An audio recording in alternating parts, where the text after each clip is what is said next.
Generally, psychiatric patients have had a lot of problems having access to either hospitalization or to providers. The legislature has tried to address some of these issues by having a variety of the mental health redesign, which Lynn County as well as Johnson County and 9 other counties have joined together to have a territory to provide more complete care. Unfortunately, some counties have won, some counties have lost, and it seems that the mental health redesign has not been effective. We still have major problems with residential care centers shutting down, such as the Abbey Care Facility and other facilities in this region.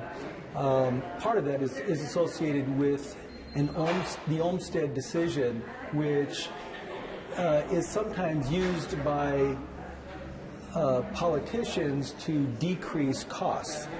The overall intent was they know the system is broken. The overall intent was to provide services cheaper and also more effectively. Unfortunately, the services are not being provided more effectively. We still have boarded patients in our emergency department that may stay there for several days in a row while we're searching for places to hospitalize those folks. So the intent was there, and the desire to do good was around. It's just the actual execution of it is lacking. And that and granted, this is a transition year, and the legislature did provide more money in the interim. Unfortunately, we are having more and more problems and less services provided. What causes those problems? I mean, that might be a broad, almost too broad of a question, but I mean, what are kind of some of the reasons of those problems? Part of the issue is the U.S. Healthcare delivery. It is not a healthcare delivery; it's a sick care delivery. The access to money comes when someone is sick. It doesn't come to help people before it gets to a problem where they require hospitalizations. We're not doing sufficient work for substance abuse treatment, for example. We don't provide services before it gets to the point where hospitalization or more intensive treatment is required. What would some of that? I'm just going to move this around, but sure. Right back in that chair. What would some of those more kind of preventative measures look like? I mean, in a perfect world, what would be effective? Well, some of those services that are being done right now is, for example, in the accountable care organization that Mercy is involved with, we realize that people that have psychiatric illness also are the highest utilizers of medical care. And in fact, people that have a serious mental impairment have the average mortality rate or average age at death is 53. If you combine a serious mental illness with substance abuse, the average age is 45, and that's about the same as Western Africa, even with Ebola these days. Wow. I guess what needs to be done? I mean, is it a state fix then, or does the fix need to come from actual care facilities? Well, the fix is both on the county level, the city level, the state level, and throughout and at the federal level.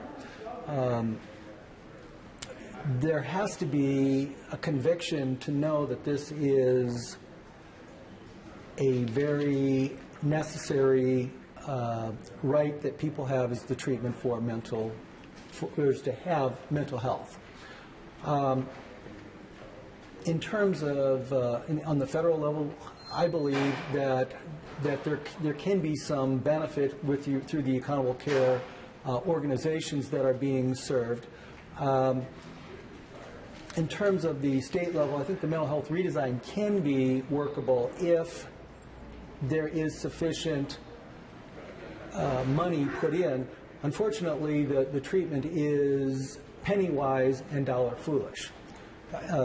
We have to spend so much money in other ways, such as substance abuse treatment, the problems associated with schizophrenia and street people, and the overall homelessness. So it's not an easy fix, but it's a fix that is an evolution. Unfortunately now, I think it's probably the worst it's ever been. If you could just kind of explain penny wise and dollar foolish again for me. Right now, when people with psychiatric illness are not given appropriate treatment, they come to the emergency department. They have frequent hospitalizations. They don't take care of themselves. They smoke. They are hospitalized to a much greater degree. So if we can treat the psychiatric disorder at the front of the disorder, basically overall there's going to cost the system much less. What is the barrier to getting the proper, whether it's funding or resources, to do that kind of care on the front end before somebody has to be hospitalized? We have to realize that, I'm just trying to figure out what's the best way to kind of handle that. I'm trying to slide this around. Okay, that's fine. I wish I had some really good answers, because but there really isn't. Is kind of the well, and if that's the answer, that's the answer. I mean, let's just. We really don't have any easy solutions. I think it's going to be a matter of focusing on people in their while they're in school, for example. I think it's going to be a matter of having people have mobile crisis, so to prevent people from coming into the emergency room to begin with and dealing with the problems before they become overwhelming. I think it's a matter of having placement after hospitalization, such as crisis beds or subacute beds, since we don't have the care facilities, and we've basically shut down the state hospitals, such as at the mental health institutes. I do believe that we have to have residential care, and people use, for example, the Olmsted decision as a convenient excuse to decrease services, and this causes actually more problems for my patients. When you talk about kind of shutting down state mental health facilities, is that part of the effort in the legislation to regionalize care more, under the assumption that it would then make it more accessible? It actually has. It doesn't have so much to do with every region makes their own rules, and for example, one region in southeast Iowa is only allowing residential treatment for 30 to 60 days. The problem is, after that 30 to 60 days, what happens to that patient? It's trying to determine. I mean, it's not a one size fits all. By the very nature of the people that go to these facilities, typically they are committed patients. That means that they are a danger to themselves or others, and it just doesn't magically go away when the 30 to 60 days ends up. I see. Okay. How does this kind of, well, I guess first off, are there positives that came out of this legislation in terms of regionalizing care? And I know a lot of politicians are saying that it is more accessible, whether you live in rural communities or not. There, at least on paper, is more access to care. Certainly for some counties that were not providing for those services, it raised the bar. For other counties, such as in Lynn County or perhaps Johnson County, it actually perhaps lowered the bar because we had better funding previously. It may do things such as allowing telehealth to be involved. Excuse me, I'm sorry. Dr. Whitters. Hello. I hate these things. It's like telehealth. Telemarketing? They're stupid. But going on that particular subject, telemedicine or telehealth would be a fantastic use both in accountable care organizations or integrative health homes, whereby remotely psychiatrists can become involved and be part of that discussion with the primary care doctors, for example, or to see patients in distant areas that would not be accessible, because most of the psychiatrists are basically in about 10 counties in the state of Iowa. And so, but similarly, if we had telehealth in even places like Lynn County, and that we would have services that would pay for, right now they won't pay for telehealth in, if someone that's in the emergency department in, for example, Mercy Medical Center. But if I was seeing a patient remotely through one of the primary care physicians, that would also be a great way for me to collaborate with my colleagues and to treat the person as a whole, both physically and from a mental health perspective. So tweaking the system could really be a major help in that regard. So, and if we could just step back into telehealth, so I guess, is that a way to spread out the care more, is to then provide care? Telehealth is a thing of the future that I believe will provide much more accessibility to patients throughout the sparsely psychiatrically served patients.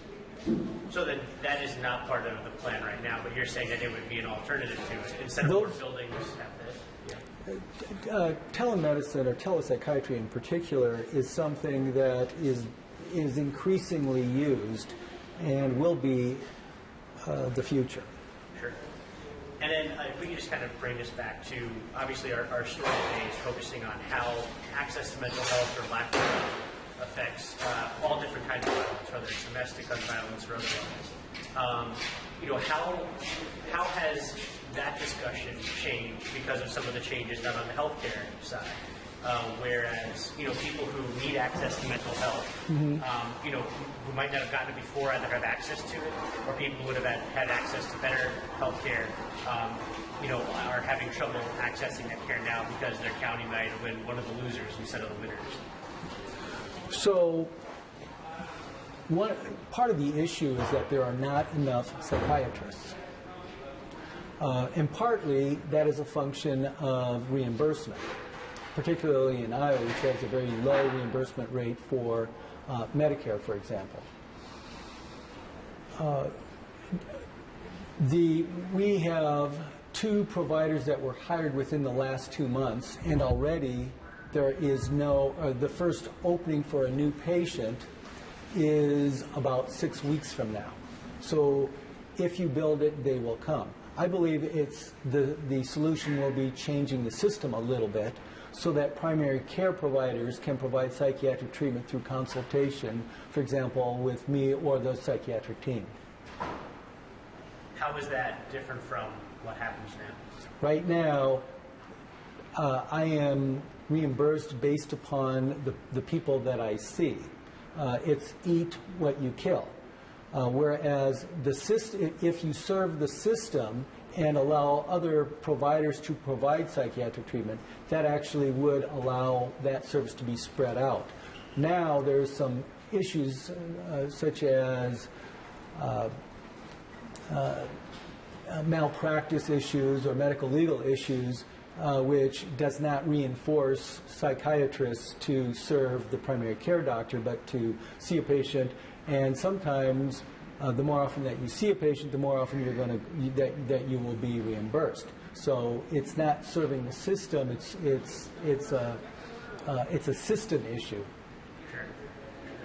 Where does something like that get fixed? Is that a legislature issue? I believe it's a legislative issue, both on the federal level and on the state level, in terms of more involvement in our accountable care organizations or integrated health homes, which involves close alliance between the primary care doctor and mental health provider.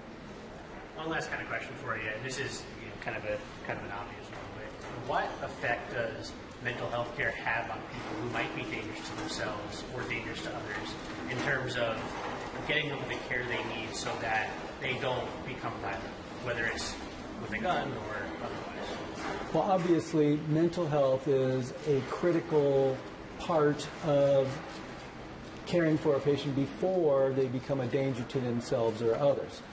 And that will be involving medications perhaps, or with psychotherapy, or usually a combination of both.